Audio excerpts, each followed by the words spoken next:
Di mana letak ketenangan itu? Huwallazi anzala sakinata fi qulubil mu'minin. Mati di lumbung padi.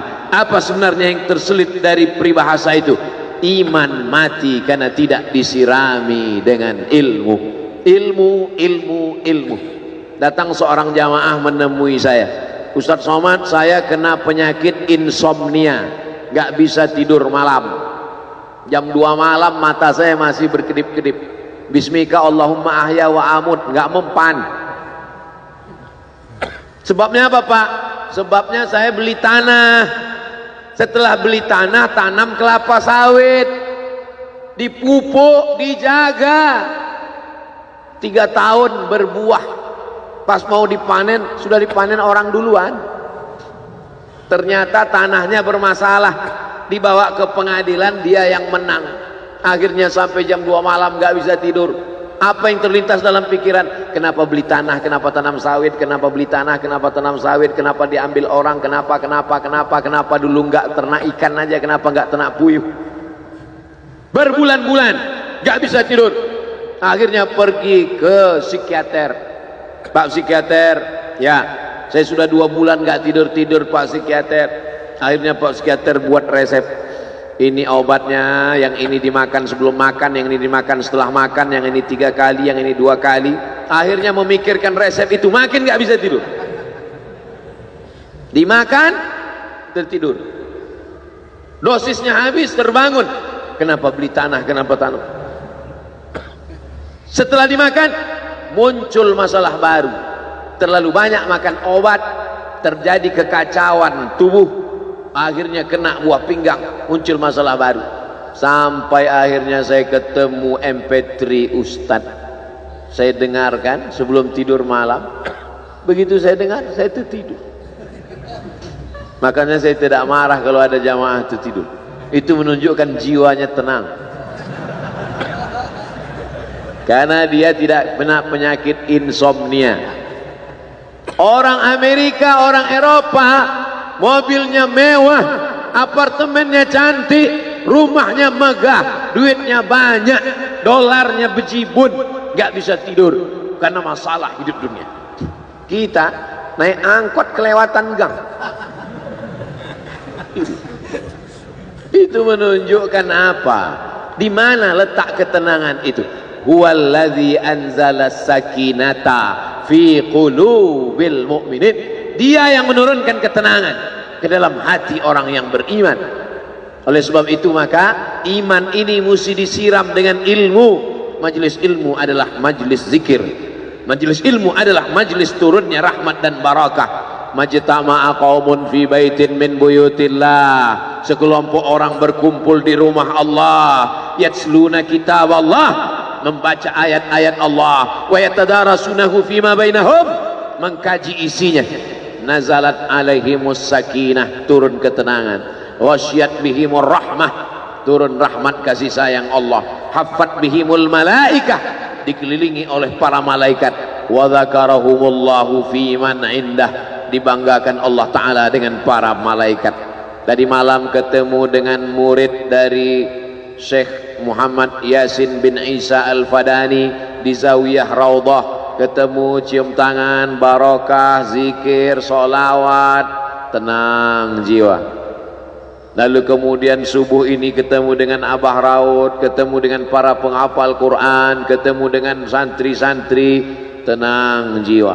Tidak ada yang menenangkan jiwa ini selain daripada majlis zikir, majlis ilmu. Betapa meruginya ayam-ayam mati di lumbung padi. Benih tidak disiram, mati. Benih yang disiram dengan majlis ilmu tumbuh, tapi tidak berbuah. Maka mesti disiram pakai pupuk buah. Datang konsultasi, ini kenapa tidak berbuah? Kenapa ini tidak berbuah? Karena ternyata dia mesti diamalkan.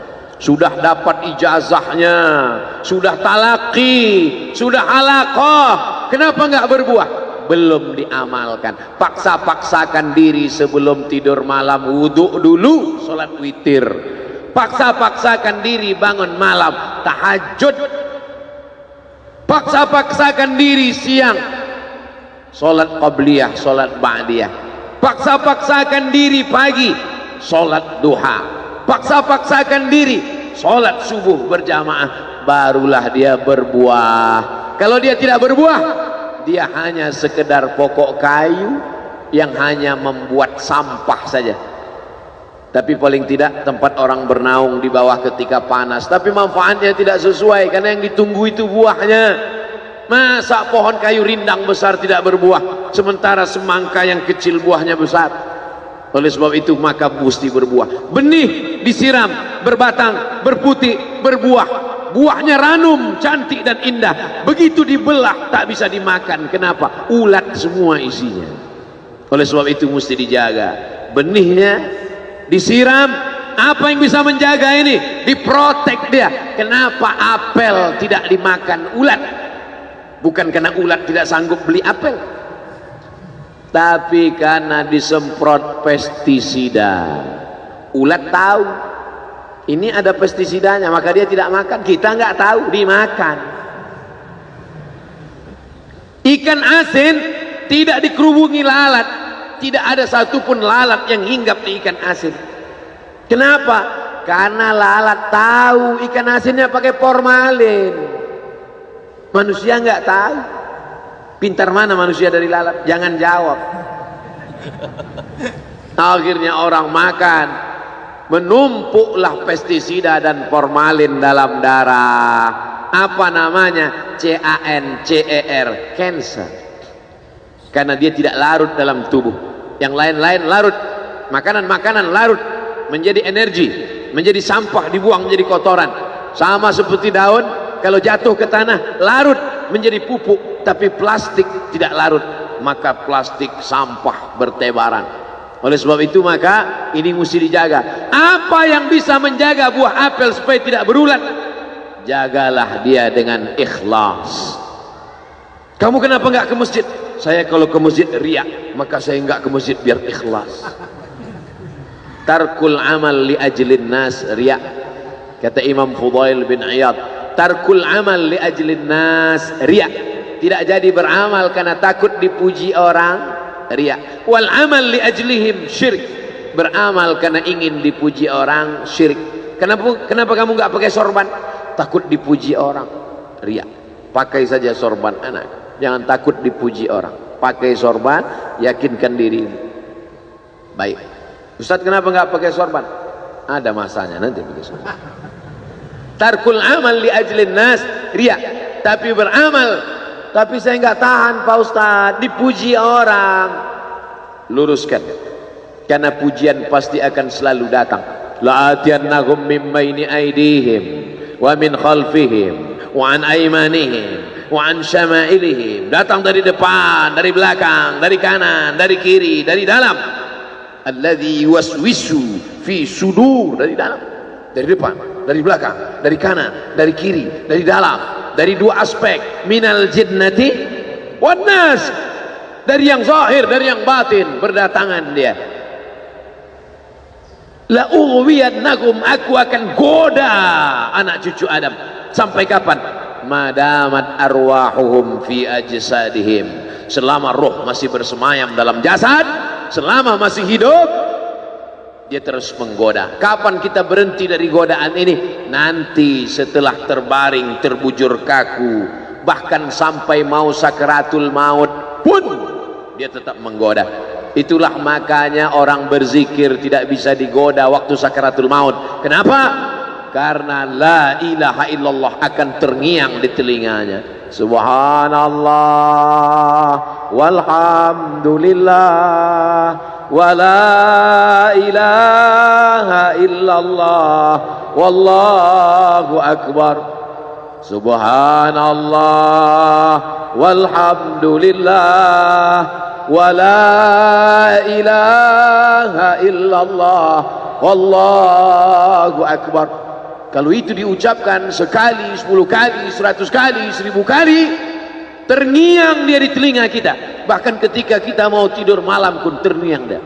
Bahkan ketika kita mengigau di tengah malam pun itu yang terngiang. Maka saat mau sakaratul maut pun itu juga yang akan datang. Apa yang kau ucapkan, apa yang kau dengar, apa yang kau pikirkan, apa yang kau renungkan, itu yang akan datang waktu sakaratul maut. Seorang bapak sudah diponis dokter, panggil istrinya, panggil anaknya, bawa ini ke rumah, nunggu malaikat maut datang. Sudah nggak ada obat. Bapak sudah koma, nggak sadar-sadar di rumah sakit. Kalau tetap dipertahankan di ruang ICU, hanya ngabiskan uang saja. Dokter kasihan dengan keluarga, bawa ini pulang, karena kalau dibawa pulang pasti mati. Begitu mau dibawa pulang, matanya terbuka, sadar dia, sadar. Ketemu sama saya tanya, apa yang membuat bapak sadar? Waktu saya sedang koma itu datang Abdul Somad. Terus apa kata Abdul Somad itu? Nanya kapan tablik akbar. Akhirnya saya terbangun. Kapan tablik akbar? Saya terbangun, saya pulang ke rumah, saya kumpulkan panitia buat tablik akbar. Datang. Saya heran, kok bisa saya yang datang waktu itu? Saya mencoba menganalisa, kenapa waktu dia koma itu saya datang. Saya tanya, Bapak kalau di rumah ada nonton YouTube? Ada. YouTube siapa? Abdul Somad. Oh. Dari rumah ke tempat kerja dengar MP3 radio, enggak radio Pak Ustaz, MP3 suara, iya. Suara siapa? Ceramah Abdul Somad. Baru saya connect. Ternyata apa yang sering didengar, apa yang sering ditonton, apa yang sering dipikirkan, itulah yang akan datang ketika kita koma.